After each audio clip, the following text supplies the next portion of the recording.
What? Oh my God.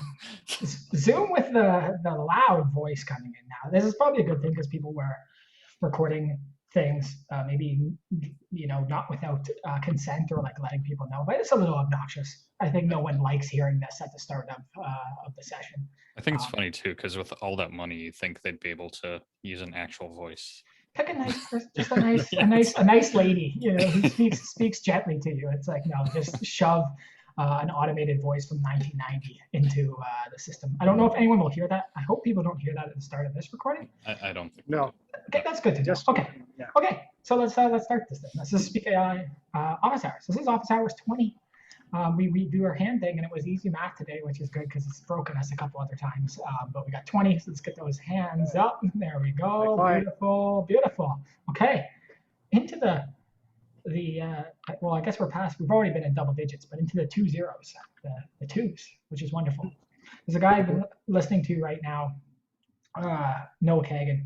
I know that some people like him, some people don't. I like him. Anyways, I've come late to the party on him, but I love this idea because I've seen it in advertising before, which is like the idea of 100.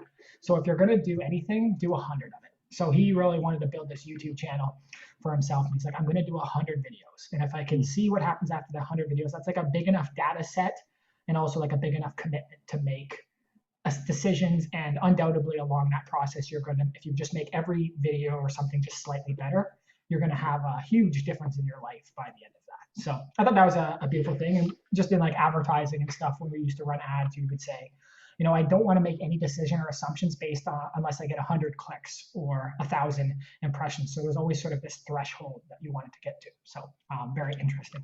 I went on a rant right at the start. I'm going to stop this and pull this back. This is 𝗕liche 𝗨𝗽 office hours. We do this every Friday, 12 p.m. Eastern Standard Time. So this is number 20. Quick round of introductions, everyone.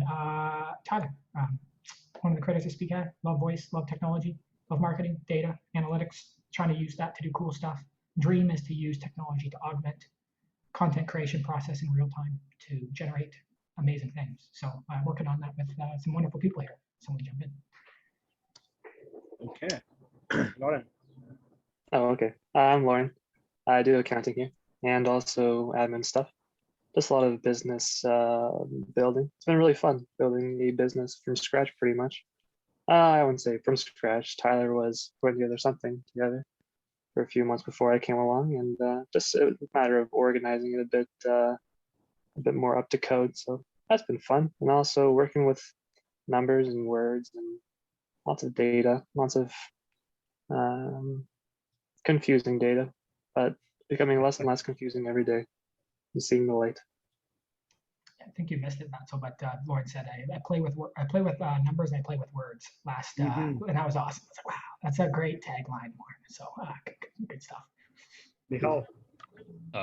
Yeah, I'm 𝗕𝗏, digital strategist here at 𝗕peak. I do everything from helping market the product, write about the product, tell the rest of the team how to write about the product, and yeah, just hit 2 months. So that's a fun little. Congratulations. Well, I mean, yeah. Congrats. I survived. Yeah. And that's a shot. Okay. I'm CTO at 𝗕peak AI, working on this product, and also I'm coming from the background with the full stack development, DevOps, understanding of the cloud, AI voice, been a part of the AWS a community builder, and yesterday there was a kickoff about the program. So very excited to be around the smart people and also from the development community. And they also talk about how to create the content on the technical side. So that's a pretty cool to see. It's like, okay, business, you can talk and you can do a lot of things, but how you can create the engaged content on the technical side. So the very excited things are going on. And did Amazon have its conference this week? Is that next week? This week? Conference about the reInvent? Or? Yeah, they were doing some development conference. I didn't know if you were. It was the machine learning conference last week. Anything exciting come out of that? Anything in your mind? No new updates. It was like the general sort of a conference about one day. Okay. But the reInvent is coming in Las Vegas in person and online. So let's see if it's going to be a trip in December. Okay, there we go. Some exciting stuff. Okay, well, Vatzel, you have some topics here. I don't know which one you want to go at first, but well, we welcome you, encourage you to introduce whichever one you'd like to talk about. Okay, I missed the last Office Hour 19. Just working on a speaker identification. You might see the post on the social media and also coming in the app. Just wanted to touch upon a couple of things related to the voice and Speak AI. We all have love for the voice, and we are all involved directly or indirectly with our day-to-day life using the voice in the different ways. Could be the Google Home, your on phone, Siri, or also the on Android Assistant, Google Assistant. So what Speak AI can make an impact using the voice, and where we are leading towards, what are the opportunities do we have to make a right call on this time. And also, I was just looking at the numbers about the market size and what's going on in the industry with the speech recognitions and also with the voice. And it's pretty mind-blowing to see the numbers are rapidly growing every single day. And of course, the usage, right? Because it's coming in your Samsung fridge, or it's coming on your watch, it's coming everywhere. So how Speak AI can make an impact in the directions. Okay. Just one other note that was an interesting one. McDonald's doing some serious work on speech recognition in the drive-through system, really trying to figure this out. And I believe hitting about 80% accuracy at a test location, I believe in Chicago right now. So that was really fascinating. And I think this connects with a lot of things of this idea of hands-free, especially after what's happened with this pandemic and reducing the amount of physical interaction with devices, with doors, with basically anything. So definitely a focus on integrating this into everyday, small businesses and everything, but all the way up to massive enterprises. What I think has been worked on for a long time is this idea of speech recognition in general. The part that sticks out to me right now is this idea of like intelligent routing, or understanding what is happening within the speech within the speech, from that speech recognition to then route people intelligently to what they need. So if you use McDonald's as that case study, great that they could transcribe your speech, but if they can't pull out a phrase from that matches up with an order, then it's a pointless system. And on top of that, there's the layer of intent that is necessary too, of great, maybe now I'm going too specific on this, but it's like, what's the Mac, Big Mac, but someone says, I want the Mac with X, and they say it differently than if someone had just hard programmed in. There needs to be this understanding of this meant that, and trying to do that with accuracy to still make that assessment. So I think one thing that sticks out to me is that intelligent routing. And then people have heard me harp on this too much, but I'm just very fascinated with like the multimodal analysis, which is great. What is said, but how is that said? Because that's a whole different thing. And if we just look at what is said, we're missing out on a very important part of the information to intelligently route or make any decisions. What does multimodal mean? Heard you say that many times before, but I'm not 100% on board with what that means. Multimodal is the approach of multiple mediums or types of analysis. So again, speech to text is one, you're transcribing it to text, but then it's like, what is the tonality? What is the speed? How did you change the volume in your voice?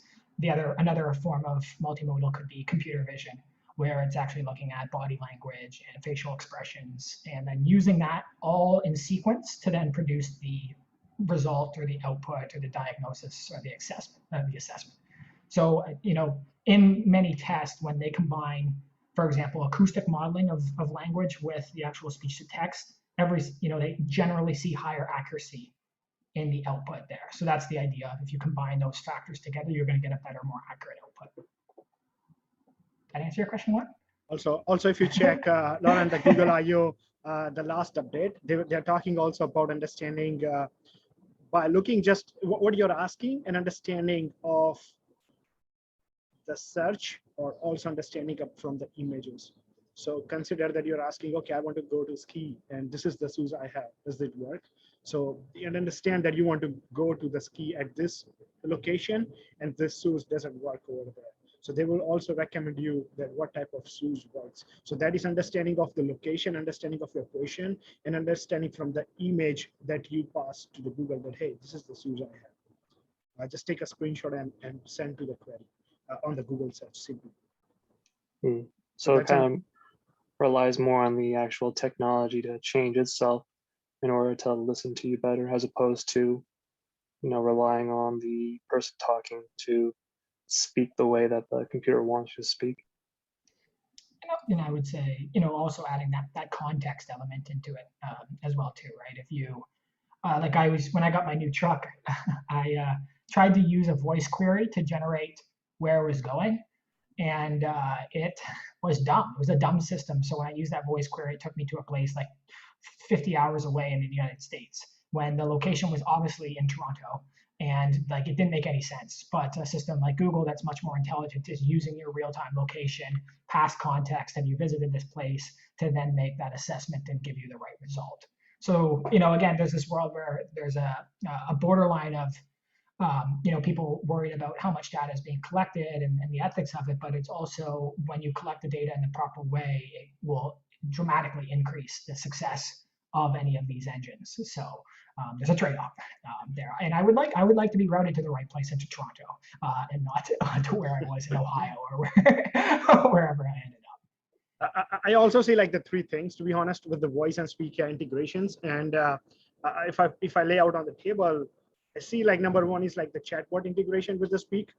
And what does that mean to the end users? And the customer is like, okay, I just want to ask to the chatbot, is like when we talk about person X or when we mention the brand Y, and through the chatbot, through the conversation, through the messaging part, or even with the voice in the chatbot, you can just surface those insights without you spending 15 or 30 minutes going to each media and finding something meaningful to you.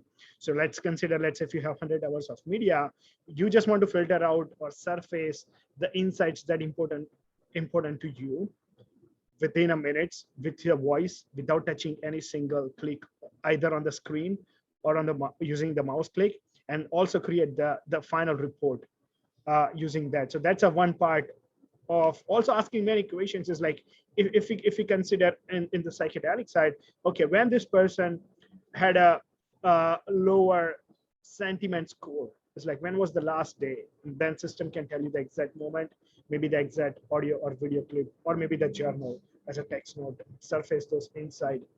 The second piece is with the Google Assistant, Siri. Also, when you go on travel in your car for a long duration, Tyler, we talked about before too, but basically just record, create a content, and share with just voice without any doing manual action. So basically, otherwise you need to open your app, unlock your phone with your face, start recording, save, analyze, share. So it's like 3-step manually you are doing every single day. And that's a second beautiful piece to share your content, I would say quality content too, without going on any website or anywhere. I think we called that hands-off marketing. Hands-off marketing. That was 2, Vatzel. You have one more. And the last one basically was integrating in-app and also outside the app. So you don't need to even log into the application and surface for the large enterprise customers. Okay, that's okay with some stuff to talk about today. Any points, Nihal? Nihal, you're unmuted. Hello, what's up, buddy? I mean, I'm just wondering when it comes to surfacing insights, how difficult of a system is it to surface relevant insights? Because recently I've just gone down this rabbit hole of looking at apps that do like Readwise, which basically take snippets of notes from books you've read, and it stores them for you. And the idea is it uses I think spaced repetition or like some learning technique to essentially resurface those specific notes, two weeks later as a report, right? Like, hey, you haven't like checked out this note in a while. is this still relevant to you? Or here are your top highlights from the past month. And I feel like that would be a very powerful addition to Speak, where let's say someone makes it a habit of using Speak to analyze their work media or even just personal files, resurfacing insights for them in a meaningful way, but also in a way that learns from their past interactions. So kind of to your point of it being hands-free, even getting to the point where they don't need to be saying, no, this is not relevant to me, right? We can just surface insights, and then we've surfaced those insights to them 3 times. And within our system, we realize that they haven't read this note, so we stop surfacing it, right? And building systems like that. How difficult of a technical challenge is that to integrate into our existing system? That makes sense, because what we can surface is like, hey, 𝗍, these are the 3 insights or importance we found from your media clips. And if you say yes, this is helpful, that is a flag. Consider as a green flag that okay, surface this kind of insights or having these words in his clips. Or if you say no, that's not useful, that means exclude moving forward. So what happened is like you are helping system to understand what is more important to you, because there is a very high probability that what important to you is not important for Lauren, and or vice versa. So we cannot make a decision based on one person's personality that what is in general. So yeah, that is a best way to integrate in our system currently, looking at just your insights and surfacing them and see, hey, 𝗍, does this make sense? And I don't know if in one of the office hours we also talk about probably in firsthand. One of the one is, hey, 𝗍, when you talk about this, your sentiment score goes lower. Or when you are write notes or during the evening time, you use these words or you use XYZ words, right? Oh, that was interesting, and giving you the contrast of what other people are writing. I don't know if you saw on the Spotify they released yesterday. It's like, what is unique about you, right? So it is all about you as a user. It's like, what are unique things system can surface just for you? I guess my thought there too is sometimes I feel like we get into this conflict of what are business and enterprise facing features and what are maybe consumer facing features, because stuff like that, like personal insights or sentiment based on what you input into the system, I feel like it sounds in my head, it sounds very consumer facing. But how would we, for instance, make those functions relevant to an enterprise user or a business owner or someone actually using this to make business decisions?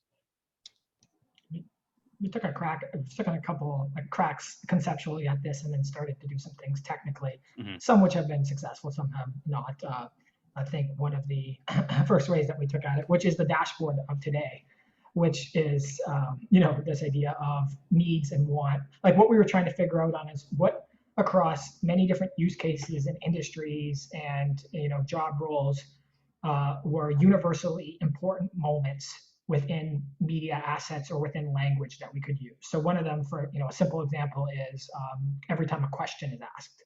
Unless there were, that's a point that you want to hone in on, or an action item, or as Vatsu said, like if there's a huge, like sometimes it's the idea of like a very positive moment or a very negative moment, but then also just the idea of the dramatic increase or decrease in sentiment, right? And so one of the ways that we were just talking about that the other day, 𝗍, was like I showed you that template for the email where you get a summary of every single day. And ideally, what we could do is help people configure what they get in that email report.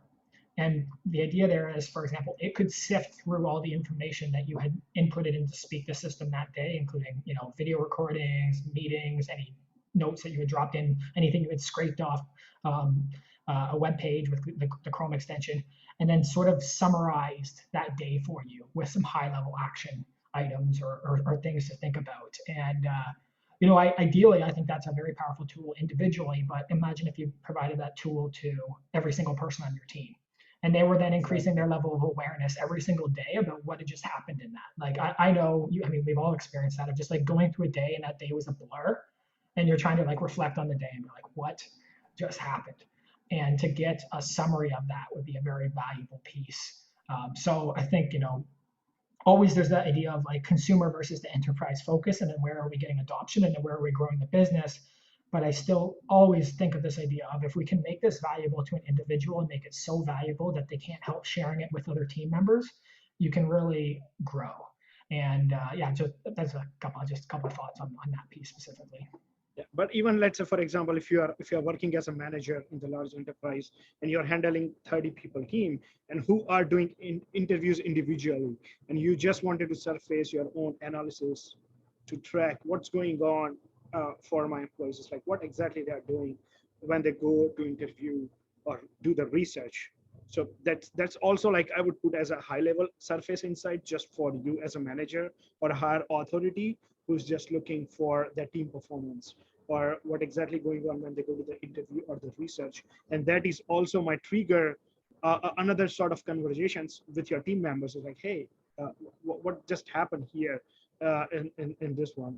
And that is also sort of aligned with the sales products who do the analysis on the sales products. Like, how was that call? What happened? What are the words you used to crack a deal? And this ties into one of the topics that sort of talking about a little bit here, which is that like one of the basically one of the topics here, Vattel and I sort of both put it in, which was like, how do you make shareable assets for a growth loop? And then also this idea of like, how can you take short clips for longer forms of media? And it also, this might be a jump, but sort of connects to your, I believe, Readwise that you were talking about, like this idea of like, there's spaced repetition that can happen on automatic, automatic intervals, right? Which is a very powerful system. One of the things that I've also, tried to consider, and actually that's when I even took a crack at that, was the idea of like, could you have your media library, and then could that be connected to an outside source, like for example, Google Trends? And when something starts trending, there's contextual cues that then surface information from your own media library. And then there's the possibility for you to, for example, say, oh, this is trending today. Here's a clip from one of our conversations 3 months ago where we talked about this. Let's share that out that fits in with that trend piece. And I think there's something very powerful there. I mean, there's some technical engineering to it, and there's still lots of validation required. But ideally, what people are always what are we trying to do as marketers is you're trying to ride waves of interest, a lot of times following that through hashtags and just trending searches and things for the day, and then generating highly engaging content out of that align with that interest that is going along. So feel free to jump into anything on that. And then I guess the bigger theme that we sort of want to talk about here is, great, you put stuff into Speak, but now you've made an investment into Speak, the system. How can we help make sure that investment is worthwhile by giving you output formats that are very valuable, so that content can be repurposed, it can be reused, it can be shared over and over again and create more value for the people who have made that investment within the system? Yeah, no, I mean, the integration with something like Google Trends and being able to surface stuff from your past conversations or past podcasts or whatever would be great. I think that would be a very powerful communication tool. But then I feel like this, once again, maybe feeds into our kind of this recurring theme I'm starting to see where, once again, is that in itself an entire product, right? Or, and if that is an entire product, what is Speak? So does Speak become this, once again, like, does our focus shift from Speak being the product and turn to Speak being the engine that runs, 5 different products? Because what you're saying, for instance, with the Google Trend, like, there's probably companies that would pay like hundreds of dollars a month just to use that, right? But then it's like, okay, now if we're packaging that, is it possible to market that? And you'll basically have a company come in using this one very specific function that they see as worthwhile, but now you have this entire unused system that they don't really see value in, right? my concern, not my concern, I guess, is what you actually need the rest of the engine to make that other part work. Like unless you have the media files transcribed and analyzed or run that layer of analysis, you can't make that connection happen. At the default, you need a library that hooks into that. Right. And then, for example, gives you, oh, wow, entity that is trending is this. Oh, we found this entity mentioned 50 times in the media library. And now I need to be able to export that as a clip, for example. Right. I guess for me, it's just more like if like as an end user, all I really care about is the end product. Right? I don't really care about how that end product happened. Right. So if you were to package this as, let's say, as an enterprise solution for automatically syncing. So for instance, I could see this being super useful for PR agencies or marketing agencies that work with different brands, right? Where let's say granola is trending and you work with the granola brand. It automatically generates, or it'll surface insights and, hey, like you had this conversation about granola 2 months ago, share it on social, right? But to me, I can't see an end user caring about, oh yeah, here's this entire media library, and there's this transcript, and there's, this is the entire process that got me to that point, versus click a button, generate your assets, you're good to go, right? So that's just my thought, where it's almost like Speak. Yes, if you wanted the Speak suite, you have access to that. But if all you wanted was Speak trends, right, that's what you get, right? And it presents interesting marketing challenges, but it also presents interesting opportunities for upselling and almost packaging. Like, you just want trends, it's $25 a month. You want the entire Speak suite, it's $200 a month, right? Stuff like that. So you're creating multiple revenue generation streams that aren't reliant on someone just buying your entire enterprise software, for instance. Right? Yeah. So. Yeah, and I would preface all that with, like, I have no idea how to engineer. No, exactly. Me either. Me either. What I would echo on that, Nihal, absolutely agree. And again, this part also we discussed at some point in the first office hour. If you go back and look at, we talk about the exact same thing, is that Speak is not going to be just one product. It's always going to be an engine which runs the multiple product. Just to exactly what you elaborate is like, it's in my view, in my vision, it's going to be the separate products, and the Speak what we have right now is going to be a base engine, and all this product runs on top of that. So for example, I don't know if you use the Zoho, they have the base of the engine, and all other products in that shoot is like just the subproduct of the Zoho, and these all products are integrated with each other. So I mean, that's sort of a same idea, but it's been in a decade. It's the companies in the market, so that makes sense. But it is definitely at some point, either we need to put it, or the situation is going to happen in such a way that we need to create the sub product of the Speak to manage the different use cases. We definitely need to. I mean, we need to scale those resources. Like that's not something that 𝗲𝗁 himself here can. Exactly. Yeah, we need a whole team. Like we need a team of 50 engineers who just runs the one department. Let's say the marketing or the healthcare side. It would be lovely. It would be lovely. And I mean, it's hilarious. That's a goal. Exactly. It's just hilarious. Like as you get deeper into, all these little niches that you weren't necessarily aware of, like how specific some of the solutions that people are looking for are. Like, what a weird thing to ask, but that makes perfect sense now that we've had this discussion. And now it's just, again, like driving and prioritizing that of how we build, considering the limited capacity. I do want to, I guess, double tap on this idea that 𝗲𝗁 is sort of bringing in, which is, again, like how do you take, 𝗲𝗁, maybe you want to talk about this for a second, but like how do you take these, share your experience with clipping last weekend. Let's talk about that for a little bit. It's very interesting. That was very interesting day because if you check my analytics on my website, I spent around 9 hours on Saturday and Sunday listening 18 office hour clip, which was around 18 hours average for 2 days, which was 9 hours each. going through and finding the insights, because we uploaded all this video and the office hours on the Speak, and Speak helps me a lot to identify the key moments which I might missed. So that was the critical part. And also on the Friday, that was the trigger, is that, okay, I want to know where the speaker are separated. Okay, where Tyler talk about, where Nihal talk about, I talk about, and try to understand the key moments from that.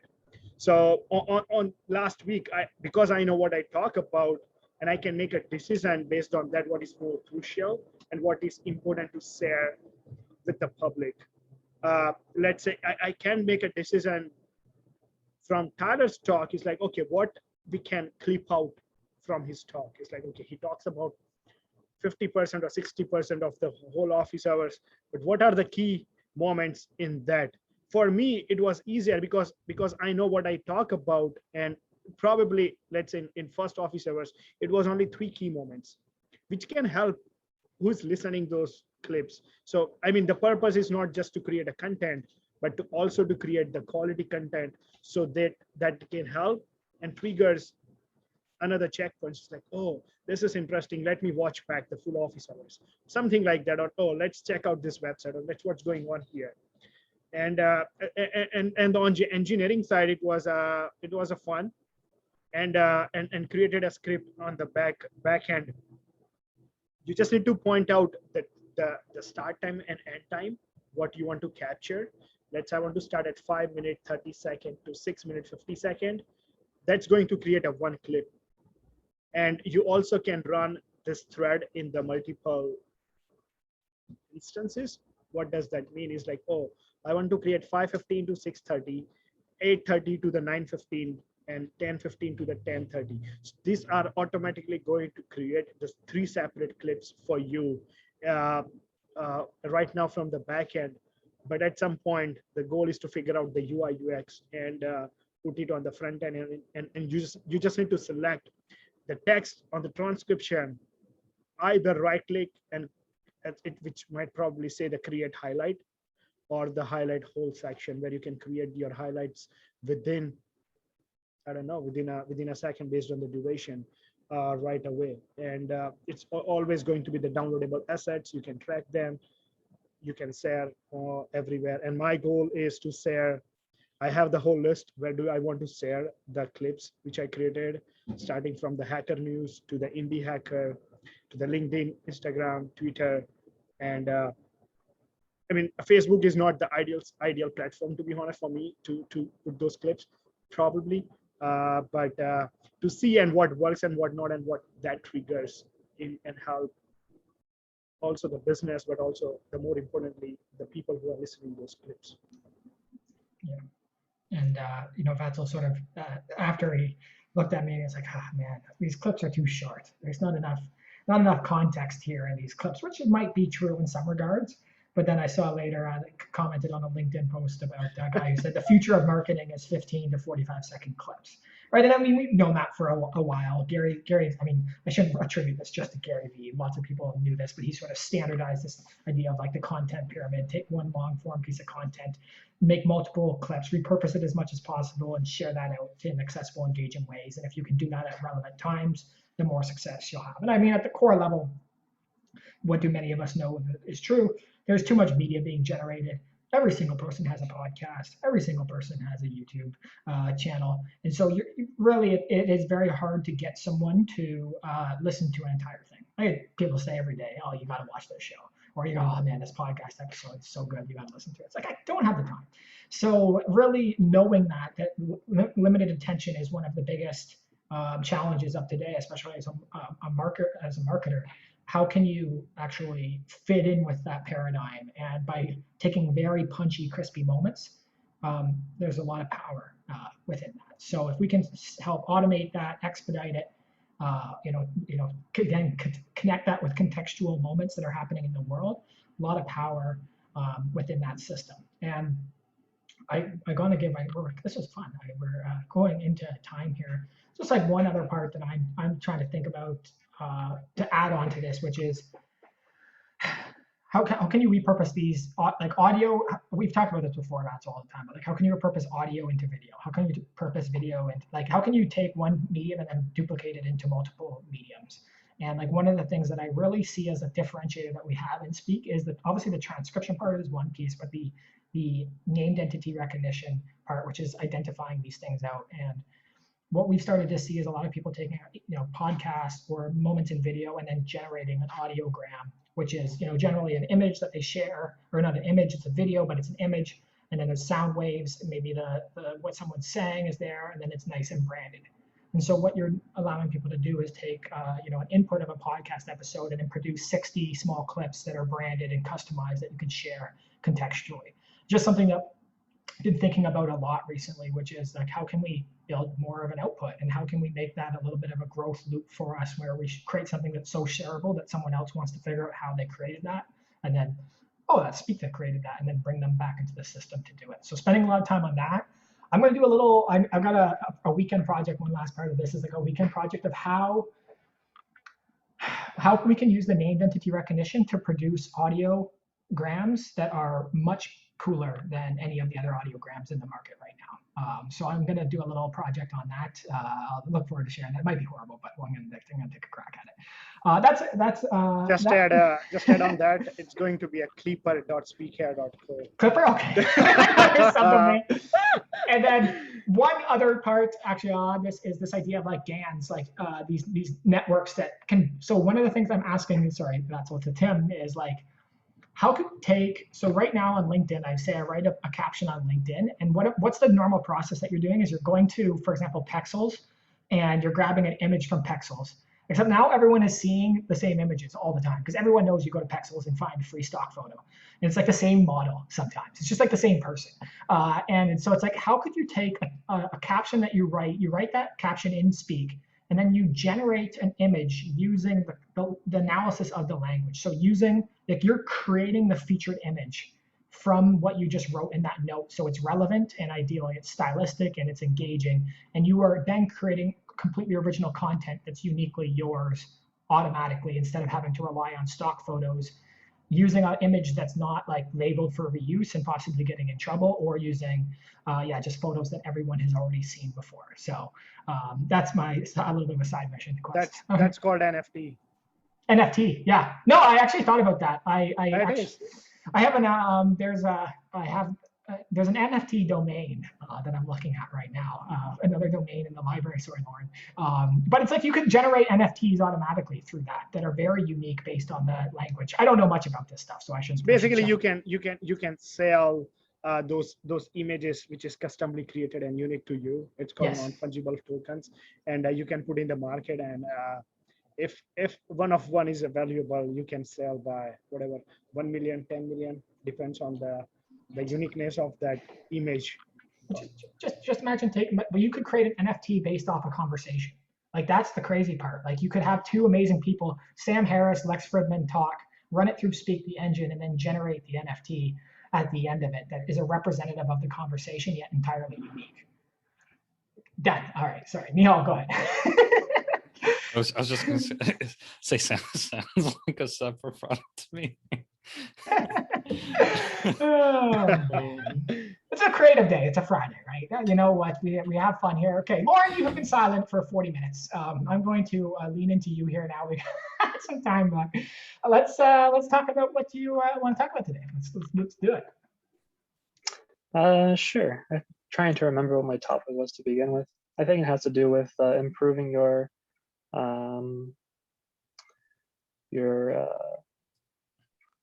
it was using voice recognition to train your public speaking skills.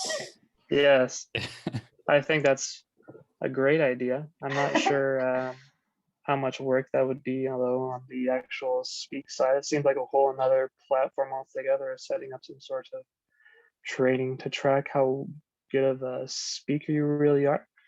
I was thinking something along the lines of like a Guitar Hero kind of thing, where it's like it provides you with like a script that you have to read, and then you have to record, what's on the screen, and then it'll play it back to you, and it'll show you like moments where it's like, oh, you're not speaking clear enough, you're not enunciating, I suppose, and just kind of trying to improve upon that and trying to make you a better public speaker.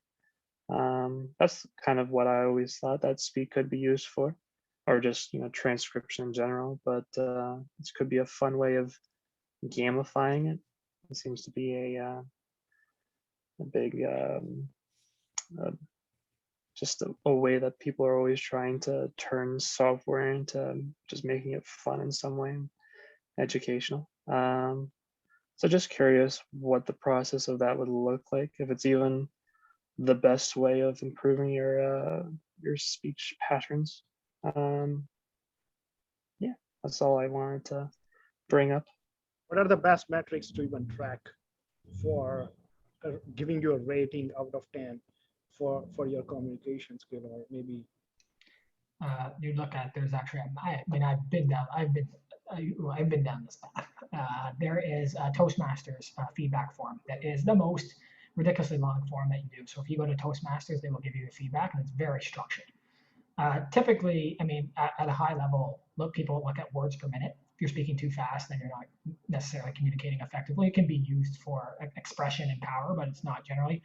A simple one that we've already tackled here at Speak is the idea of like filler words or filler phrases, actually like these things that you can sort of identify and extract out. And then there's a whole other range. Part of that was like how you present, how you stand, if you're holding objects, properly. And Lauren, this is an amazing piece, and actually was part of the original. Just I shared this quickly, but was when I first started Speak, I had to do a talk on AI and real estate, and I was scared crapless. Yes, I did that without swearing that much, but they paid me quite a bit of money to do that speech, and I had to do a demo and I had to talk about AI, which at that time I don't know how I ended up with that job. And I was just so scared. I would just record videos of me practicing that presentation over and over again until I drilled down on the final presentation that ended up well. And what I was annoyed at what I hacked together was a system to take that recording, transcribe that, and then find the moments that I thought were good to then pare that down to the final presentation. But there wasn't necessarily good analysis ability that was helping in that process to understand how you sounded. And then lastly, just two companies that are looking at this, Virtual Speech, which is an amazing company. They're doing this in VR, amazing technology that they've built. And there's one more, I'm going to forget it, it'll come back, but Microsoft has actually invested in this a lot. They're doing this in PowerPoint presentations now. So they started with subtitling and capturing, but now when you're doing a presentation, after your presentation, you can actually get feedback on words per minute, sentiment, and everything too. So if you do look at it, rehearse your slideshow with Presenter Coach. They introduced Presenter Coach to help with exactly that. So obviously they think there's a market there, there's something valuable. I remember seeing that and was like, you know what, this is probably scary for us to try to tackle and beat Microsoft in PowerPoint, but some really interesting thoughts and some things to learn from it.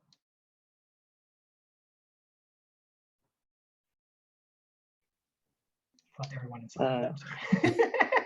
Go ahead, Lauren. Anything else? Yeah, can you see that at all being a fun process though, or is it all just a matter of just improving your speech skills? Do you think? Yeah. No, I think the Guitar Hero for Speech idea is hilarious and awesome. And there's actually there's a group in, I believe, Finland, that they have these amazing performances where they go up in a club, and instead of doing freestyle karaoke or anything, they will just perform famous people's speeches. They will perform famous speeches, and it's this really engaging thing that they all try to do. So I think there's a lot of fun and joy, and I think you could map out someone's speech and just Guitar Hero, you sort of replicate the patterns as it comes along.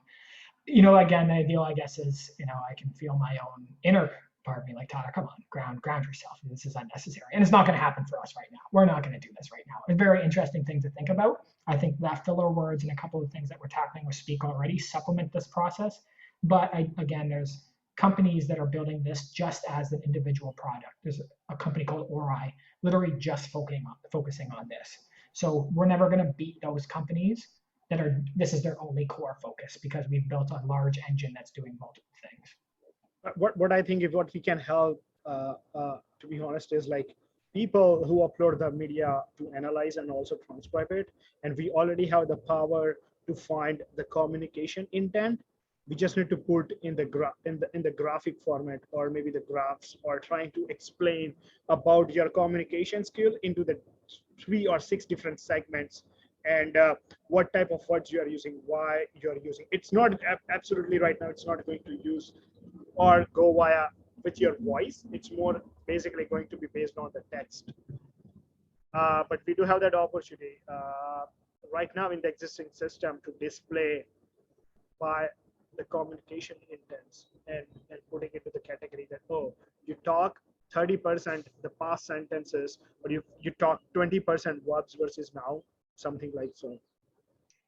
Yeah, and I think you that sounds exciting.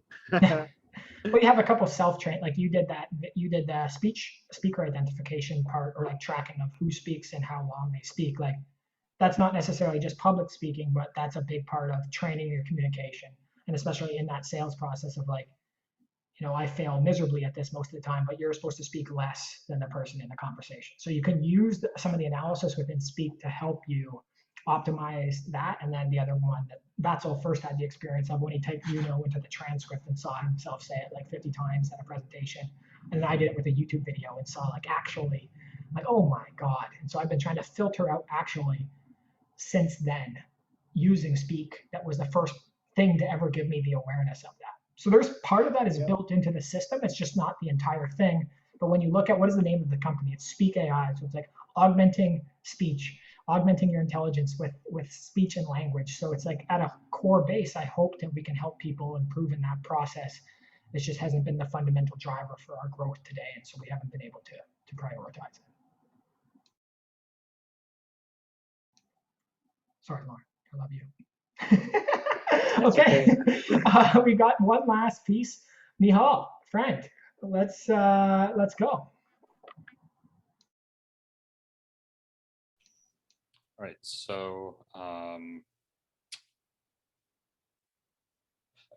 feel like this is somewhat related to a previous conversation we had around growth channels and community building, but I asked Tyler this question, so I just wanted to bring it up to the rest of the team as well, is if we were to build a community in our space, what content channel would we focus on? Would that be a newsletter, for instance, building a huge email list of people that want to read about specific topics and using that channel as a way of basically we're providing you all this useful information now by Speak, right? It's essentially, but doing it in a way that is actually useful to the end user without the need for software. So let's say we create a newsletter based on voice tech, but more specifically voice tech and its use in marketing, or voice tech and its use in business intelligence. And we built that out as a almost I hate the term thought leader, but almost to position ourselves as a thought leader in the space. And basically just asking what would that be in your eyes for us? What would be something that we'd feel comfortable working on collectively? Would that be a newsletter? Would that be a more focused and better produced podcast? Or would it be a series of videos? What does that look like in your eyes? I got the question. No, I didn't make this up. I know I asked it in this too. It's like, so if you were starting an e-commerce store today and you were going to sell something online, what brand do you think of? No? Sorry, what Shopify. Oh, Shopify. Okay. Right. If you're a business owner, you're going to start. You're like, what? That is the leader in the space, not just based on the technology, but the community, the infrastructure, the support. I structured that question wrong. I did my best. So the question is like, where do we want to be that thought leader? Like where, as you've asked about that part. And I also just think of two. I'll give my own bias here. I've preached this for a long time, this idea of just like try to get people's emails, try to build a newsletter, and try to get you, because then you can get contact with them.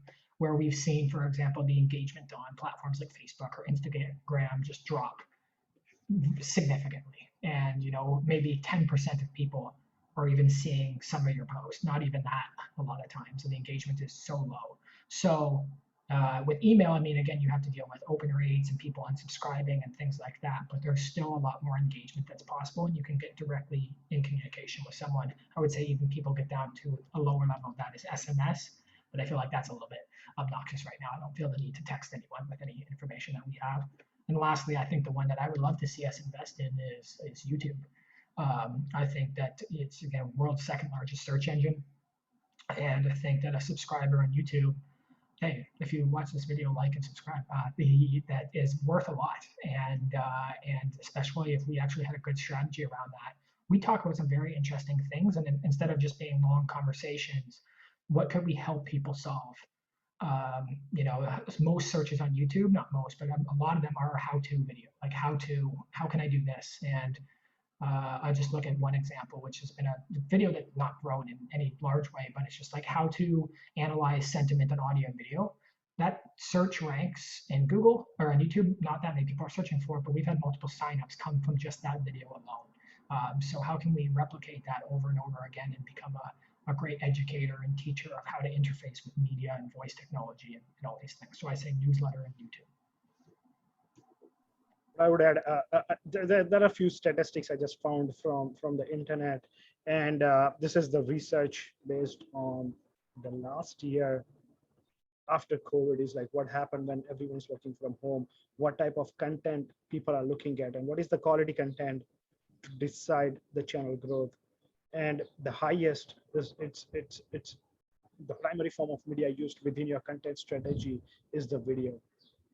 Because once you create the video asset, even if you search on the Google, what is the first thing pop up if you're looking for something? So now they changed their algorithm to understand either from the images or audio or video and surfacing those insights on top of that, right? The second highest is the blog content, which we are sort of doing from converting office hours as a video asset to the blogs. And the third thing is converting those into the different interviews or the small clips and let's say the case studies based on those clips. Is like, okay, what does it more make sense? So I mean, if I need to what I would put like the video, which consider as on your own website, would be the YouTube. The second is the blog content creation, and after third is setting those clips or setting the content out of the blog to reach to the more end users. So it's like that's a top level to the bottom level breakdown. It's like how we can reach 100 million from 10 million quality users. I think one of the, I guess, challenges maybe what Neil is also alluding to, though, like we took a small crack at this with our Slack, which I would say is an experiment, not that great. But like the idea of that there's also a community where members of the community don't just rely on us for communication, but can also communicate with each other, help each other. And something like Slack or a Discord channel or some place where they can interface is a valuable part of creating that community. But that is also the ongoing work which someone Yes. needs to engage the group, maybe motivate them, share the content, try to create some engaged activity, a monthly activity which create the connections within the community. Good companies hire like literally director of community, or head of community engagement, or things like this. And we've tried even with their office hours. We've had a couple of people who are customers or at least supporters of Speak come in here, and that's been really nice. And even I think we didn't necessarily execute on the format of hopefully one day in office hours, if we grew, it would be more of a Q&A or like a chat conversation, not just between us, but between people who actually love Speak and that love what we're working on. So Nihal, are you getting any of this, or did you have anything you want to add? Oh, I'm just just to get general sentiment, because I do agree. Right now, as with anything else, our biggest limitation is just capacity, right? How much realistically can we churn out with, like, between me and you, let's say, right? So, okay, I mean, we still haven't gotten Lauren's opinion, so maybe we'll have that first, and then I'll give like a final thought. Yeah, when I think of like community outreach, I feel like it's more so you kind of have to have some sort of platform for communications that goes both ways. like a lot of marketing work, it's kind of just like sending out the message. It's all just like pushing it out towards other people and not really being open for communication back in. I think these are great. These speak office hours, especially when we have people come in, we can actually have like a conversation between them. I'm not sure like what other things are really out there where you can have like a good conversation. Like there's, Quora, Reddit, and things like this. But even then, it's like still very limited. So yeah, it just depends. It depends on who you're talking to too. Because if you're just like throwing stuff out there, it's kind of like to mass market. But if you're wanting to have a conversation about something specific, you kind of have to have someone in mind for that, and they also have to be like open to come into the conversation with you too. So it's difficult to say, but yeah, I think podcast is pretty good just because it's so you can get so much content in just 1 hour of work. Really, it's pretty quick. It's pretty easy, and it's like kind of guaranteed because like they're in front of you. They're right there. They can't really ignore you. You can easily just like send out a message and they just like delete it, send it to the spam or whatever. But it's like when you have them right in your face and you're talking to them, you ask them a question, and they can't just like look away. They can't just like go look at another screen or whatever. So yeah, it depends. It depends on like what's the outcome to like what you're trying to do. If you're trying to like reach out to that one specific person, or if it's out to multiple people. When you're trying to talk to like the more people you're trying to talk to, the more you kind of have to dumb down the message to like reach like a wider audience. Yeah, it depends. It all depends. I just say one good example in the hall that I've seen is Gong. Like Gong, just like basically data-driven sales. And the community that they've created has just driven immense growth within their product. And I would say that a large community also creates this idea of like FOMO of not being part of that community, and then therefore also not using the product. So I've really seen them do an incredible job, and they have even a whole dedicated space called Gong Labs where they do really intense, aggregated analysis work on all the sales calls and emails that they've done, and then they present that in data reports, but then also podcast and like office hour type things too, and people love that. And the engagement I see on LinkedIn and different places like astronomical compared to other companies who are not doing as good a job on that. I would just add, I personally muddied up the water because when people think of myself, a lot of times they think of psychedelics still with marketing, but then a couple of different, too many things probably that makes it unfocused and probably presents a challenge from the community. It's like, what are the people most interested in? Is it voice technology? Is it natural language processing? Is it content creation? Is it marketing? Is it psychedelics? What one of those is the biggest driver and where we would want to rally on? And if we're all making an investment in that, it's like, what do we want to be not known for, but like if you want to build your expertise and thought leadership in that space, where do you want to make that investment? Yeah, I'll close it out, buddy. Yeah, I'll close it out. No, I mean, those are all very, very useful things to know because like I've been reading this book called Content Inc. So it's by the guy that started the Content Marketing Institute. So 𝗕𝗫𝗄𝗫𝗁, I believe, and part of his he said, I mean, I'm not very far into the book, but two things he says are essentially most successful, because content as a strategy is a very like it has a pretty long latency period. It's like you like kind of to 𝗕𝗫𝗄𝗫𝗁's point, you do it 100 times and then you'll finally be able to see results essentially, unless you have like a viral piece that goes viral, but most of the time it's very it's like building blocks. So based on our capacity and kind of the multiple hats a lot of us wear, it's trying to figure out which channel we can commit to. So for instance, the office hours, like Lauren said, are great example of that, where we've committed to this for, I guess it would be 20 weeks now.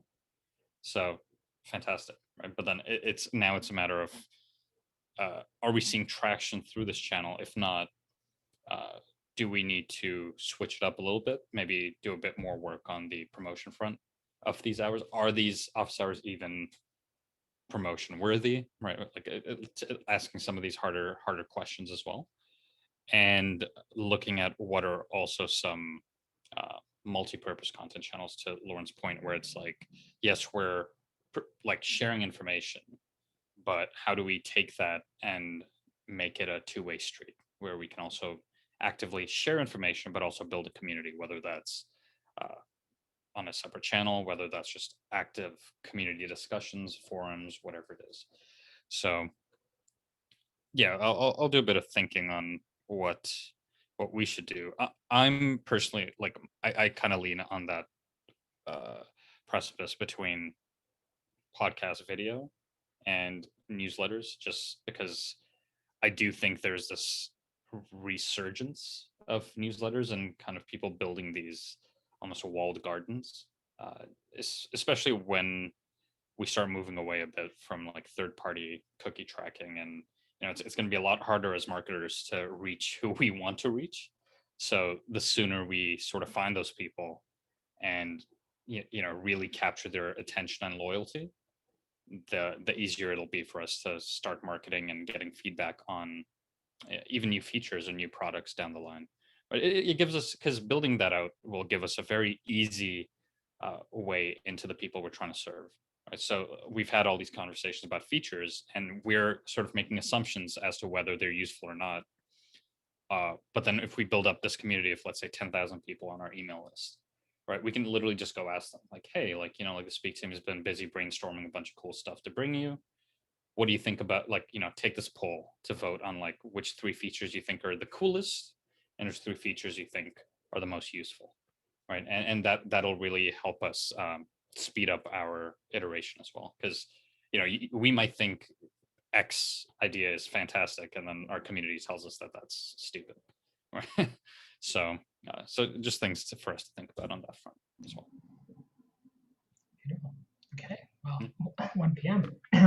My hope is that against various limited audiences who watches these videos or listens to them, and I think as Vatsul, put the effort in to repurpose some of these clips, and so that the investment of all of us spending this time together, even though we all enjoy it, is worthwhile, is a big part of this. And now we have this wonderful library, and I also hope, I don't feel it is, that it's not just, this is just an ego fest of us talking about what we're doing and 𝗨𝗲𝗄𝗏. This is actually providing value for anyone who's interested, and we do touch on a lot of interesting opportunities and challenges within this interworking of voice and language and AI and technology. I hope we are providing value, and from the feedback we get, people really enjoy them and have learned a lot. So I appreciate that it doesn't seem to be coming off that way. So. And also, we should, just last thing is, like, we should have to work on the Speak library project. We talk about it quite a bit of time, but okay, can we go and search throughout the library? It's like, let's consider the Speak office hours, and also having a segment of the clips. It's like, then that's also sort of a content strategy, right? Okay, you can go and find and search where are those moments we talk about content creation or the pricing, sentiment analysis, and you will have those exact moments, and you can jump and listen. So yeah, I just wanted to add with that note that we should have to work on creating, not for, that will set a stage for other companies to look at how to create this content creation library, and that might help us to crack the enterprise deal quicker than we ever thought of. Okay. Wait, I just saw their mouth. Oh,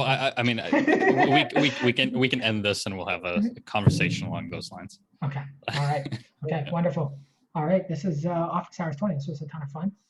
Thank you for joining, you guys, team members, and then also for anyone who's watching or listening to this. Thank you very much. Thank you so much.